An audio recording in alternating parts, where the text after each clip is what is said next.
یه کمی ترسناک وضعیت.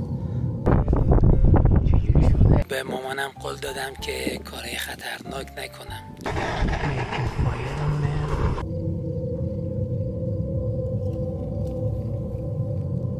فقط یک چیزی پوش در اومده، میترسم الان گرگا بیان تو این تاریکی مطلق. شاید الان خیلی ها بگن گرگا بیان چیکار کنم، ولی نمیدونم. بکن که نه، خیلی تاریکه.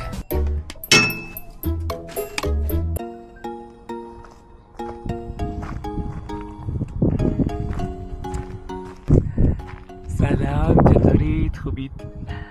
خوش اومدید به فیلم جدید و اینکه توی این منطقه بسیار زیبا. این قراره اینا رو بکنم و چیزهای جدیدی که درست کردم، برچسبایی که درست کردم رو بزنم و بهم گفتن که با این روش اینجوری ویژی میکنی و درست میشه. حالا انجام بدیم ببینیم میشه یا نمیشه.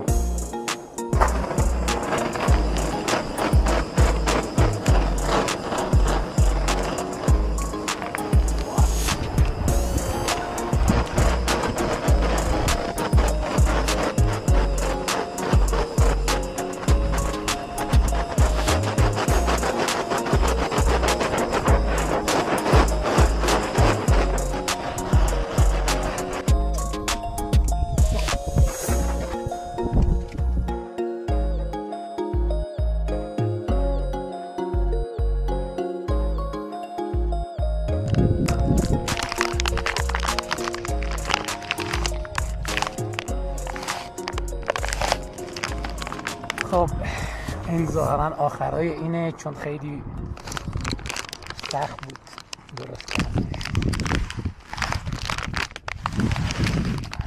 این کندنش خیلی سخت بود.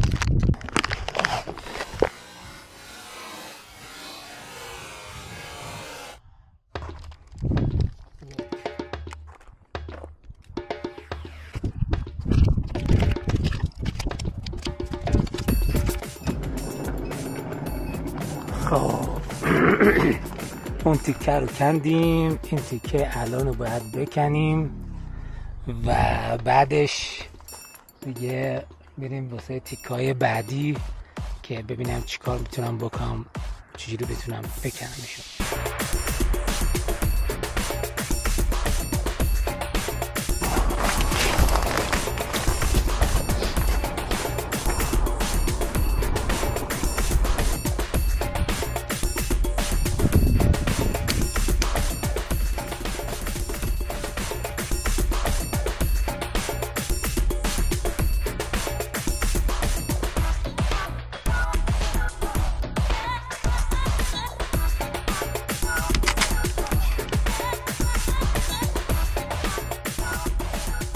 میخوام یه چیز عجیب غریب نشونتون بدم، با من باشید. اینجا رو نگاه کن، اینجا چیز عسل ساخته، البته توش کسی نیست.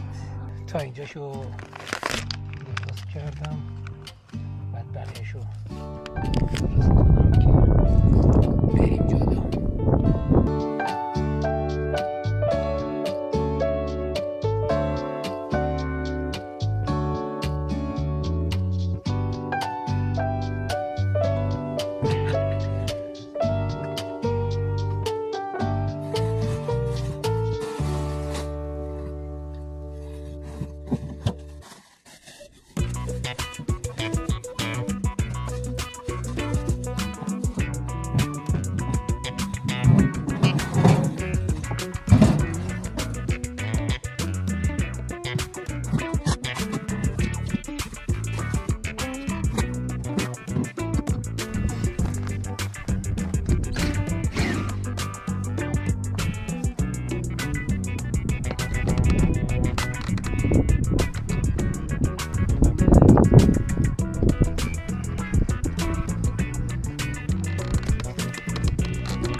منقل او را انداختم همونجوری که شما میبینید این مدلی.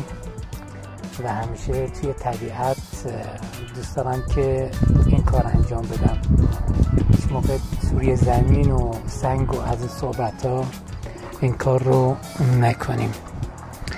به هر حال کارهای یک کمی تاریکه، یک کم که نه خیلی تاریکه، ولی خب همیشه دوست دارم که توی این حالت ها بیرون باشم، چون که نیومدم که توی خونه بمونم همش، یعنی توی کاروان. خب این گوشت رو آوردم که سیخش کنم و درستش کنم. نمیدونم اسمش چیه، شیشلیک بهش میگن، چی میگن، دنده کباب، نمیدونم اسمش چیه. با این سیخا کاراش انجام میدم. خیلی هم گشنم هست و باید زودتر دست به کار بشم. این حساسیت هم من کش، دماغم داغون شده.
این حرکت خیلی مهمه که باید گوشت رو بزنی.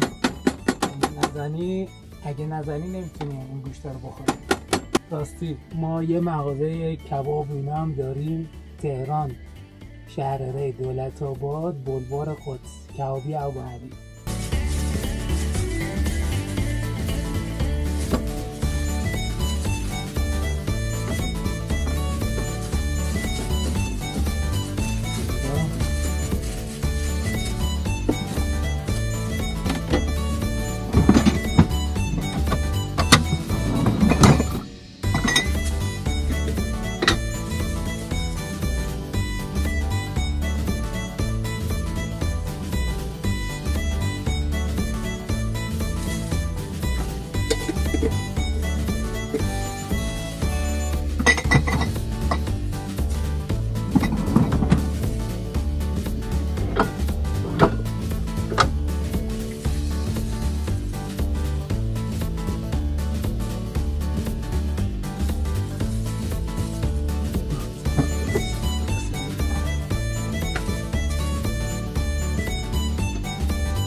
خیلی اینا رو زیاد چیز نمی کنم البته، ولی خب الان گفتم که این کارها رو بکنم.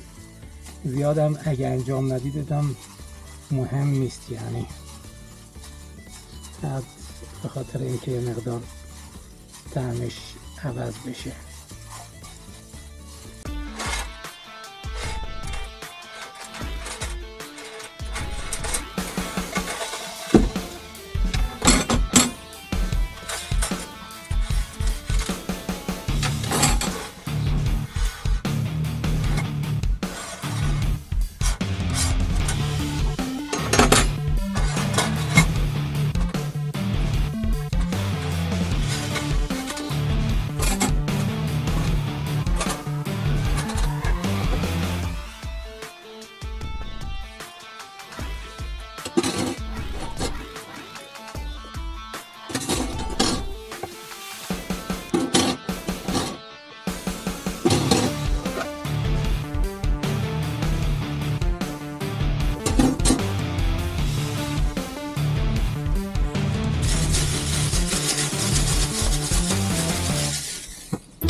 کجاست؟ اینجاست. جای قشنگ.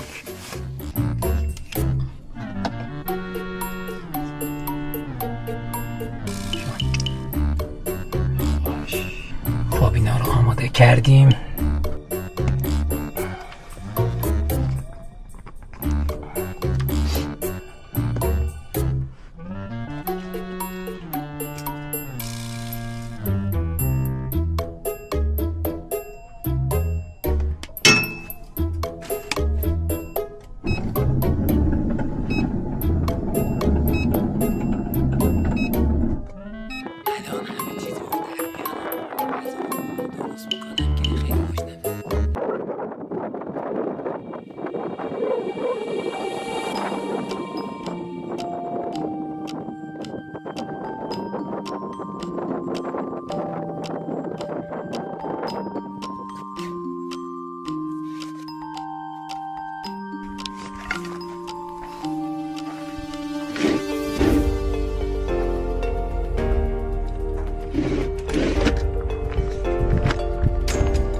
معمولا این مدلی آتیش درست میکنم و همیشه آتیش درست میشه.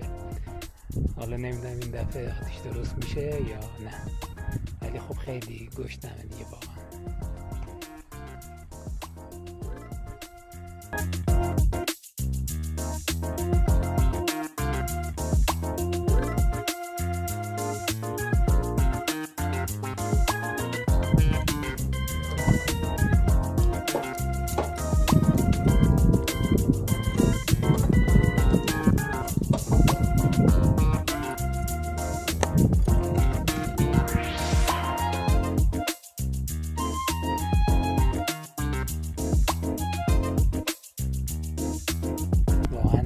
خیلی گشنمه و فقط منتظرم که آتیش کاملا روشن بشه که غذامو درست کنم و بخورم.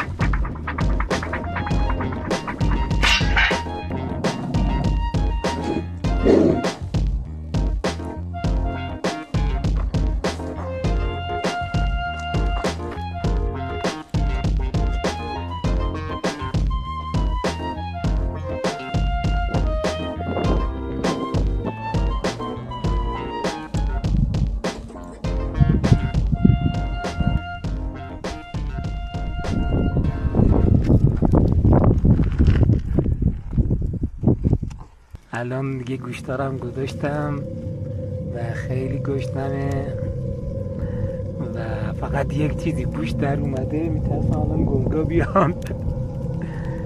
بیان چیکار کنم ولی نمیدونم فرار کنم یا بذارم گوشتا رو بخورم.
ببینیم اینا در چه حالن.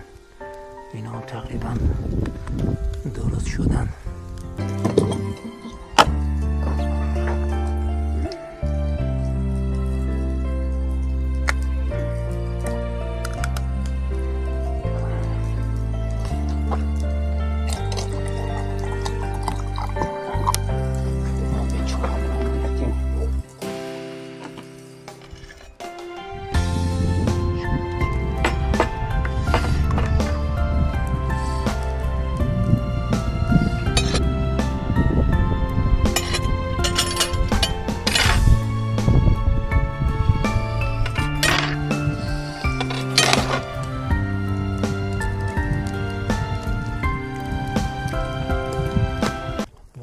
خیلی خوشمزه شده،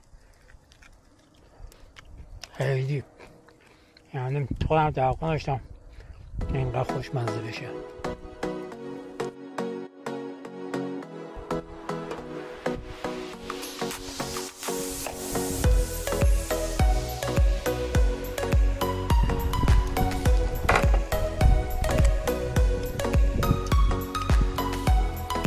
آره جای همتون خالیه ولی جای بابام خیلی خالی تر، چون اونه که اینجوری کارهایی رو به هم یاد داده و من خیلی خوشحالم که اینجوری کارها رو انجام میدم.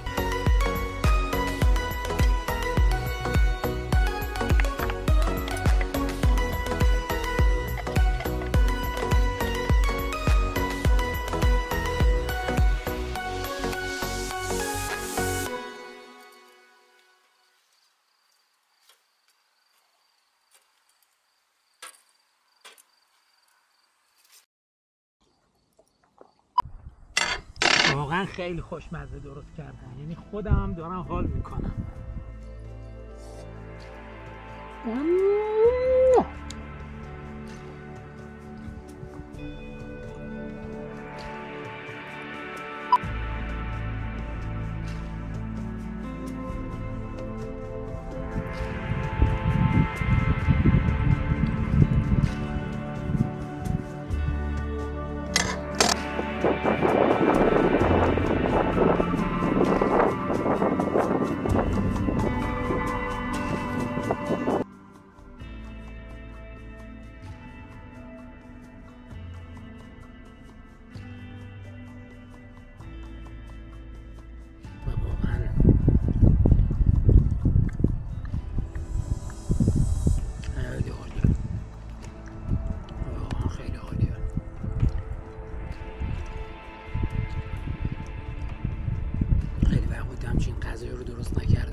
فضاش هم نبود البته، الان دیگه هم فضاش هست هم خودشو تونستم انجام بدم. جانم بخور یه مقداری.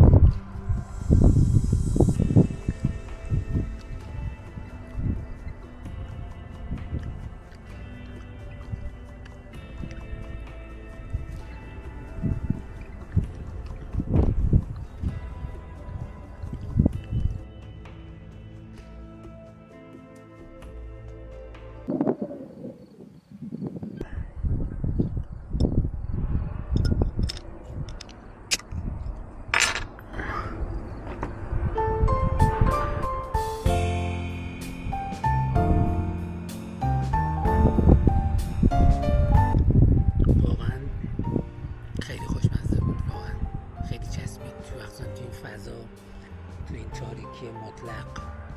نمیدونم الان شما چجوری دارید منو میبینید، ولی خیلی خوشحالم که این تجربه رو تونستم اینجا. قبلا هم انجام دادم این تجربه رو، ولی دوباره اینو اینجا هم تکرار کردم و خیلی خوشحالم به خاطرش.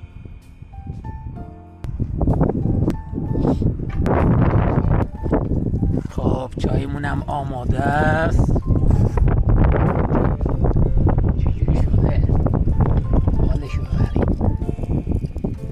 البته به مامانم قول دادم که کارهای خطرناک نکنم.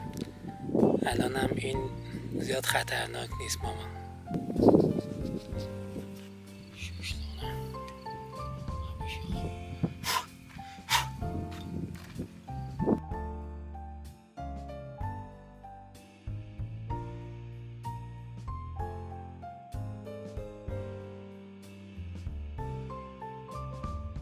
این چای هم میریزیم اینجا.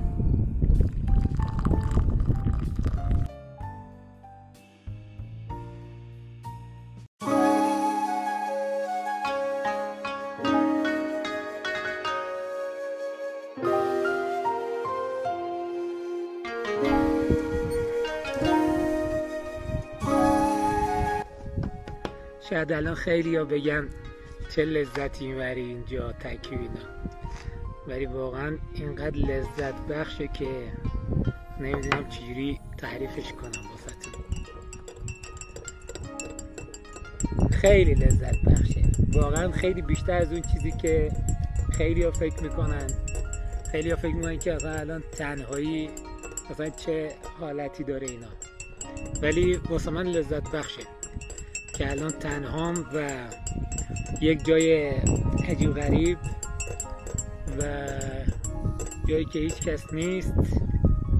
اینایی که میگن دور همینا، دور همم خودمم، دور هم خودمم فقط. چاییش هم واقعا عالیه. این چایی رو پسرمون به 2 سال پیش واسم آورده ترکیه و خیلی خوشمزه است. چای ترکی نیست یعنی. هی در دست در نکنه.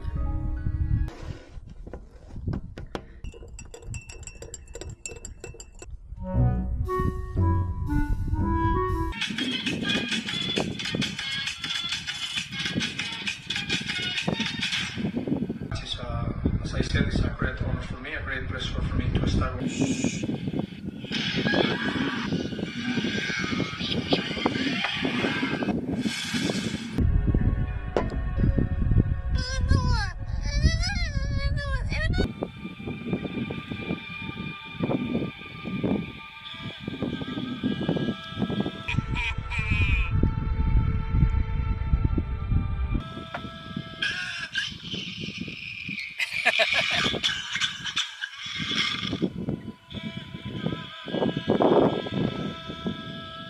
از همینجا از همتون میخوام که منو توی کانال یوتیوبم تنها نذارید و منو حمایت کنید.